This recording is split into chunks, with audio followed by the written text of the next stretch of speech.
ఒక సినిమా పూర్తవగానే మరో సినిమా చేస్తూ అభిమానుల్ని ఎంటర్టైన్ చేస్తున్న బాలకృష్ణ కెరియర్లో ఫస్ట్ టైం ప్యారలల్ గా సినిమాలు చేసేందుకు రెడీ అవుతున్నారు. అది కూడా తనకి గతంలో సూపర్ హిట్స్ ఇచ్చిన డైరెక్టర్లతో.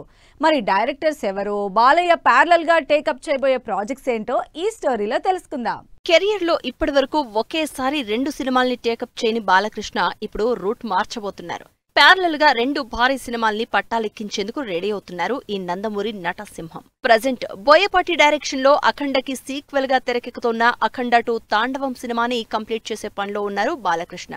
దసరా బాక్సాఫీస్ బరిలో దిగేందుకు రెడీ అవుతోంది అఖండ 2. ఈ సినిమా షూటింగ్ కంప్లీట్ అవగానే డైరెక్టర్ గోపీచంద్ మలినేని ప్రాజెక్ట్ తో పాటు క్రిష్ ప్రాజెక్ట్ ని ప్యారలల్ గా టేకప్ చేయాలని డిసైడ్ అయ్యారట బాలకృష్ణ. అఖండ తాండవం సినిమా పూర్తి కాగానే డైరెక్టర్ గోపీచంద్ మలినేని ప్రాజెక్టులో జాయిన్ అవుతారు బాలకృష్ణ. ఆల్రెడీ ఈ ఇద్దరి కాంబినేషన్ లో వచ్చిన వీరసింహారెడ్డి 2023 సంక్రాంతి బ్లాక్ బస్టర్ గా నిలిచింది. దీంతో మరోసారి ఈ హిట్ కాంబినేషన్ రిపీట్ అవడంతో ఎగ్జైట్ అవుతున్నారు నందమూరి అభిమానులు.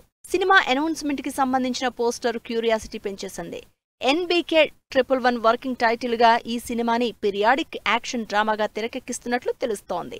గోపీచంద్ మలినేని పీరియాడిక్ సినిమాతో పాటు తన 100వ సినిమా గౌతమిపుత్ర శాతకర్ణి డైరెక్టర్ క్రిష్ తో సైన్స్ ఫిక్షన్ ప్రాజెక్ట్ ని పట్టాలెక్కించే పనిలో ఉన్నారు బాలయ్య.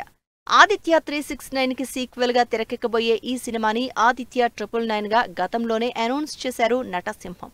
సినిమాకి సంబంధించిన స్క్రిప్ట్ వర్క్ పూర్తయినట్లు తెలుస్తోంది. రీసెంట్ గా డైరెక్టర్ క్రిష్ తో స్టోరీ డిస్కషన్ చేసిన బాలయ్య గ్రీన్ సిగ్నల్ ఇచ్చినట్లు సమాచారం. త్వరలోనే ఆదిత్య 999 పై అఫీషియల్ అనౌన్స్మెంట్ రానుంది. ఇలా తనకు గతంలో సూపర్ హిట్స్ ఇచ్చిన డైరెక్టర్స్ తో 2 భారీ సినిమాల్ని ప్యారలల్ గా చేసేందుకు బాలయ్య రెడీ అవడంతో నందమూరి అభిమానులు ఫుల్ ఖుషి అవుతున్నారు.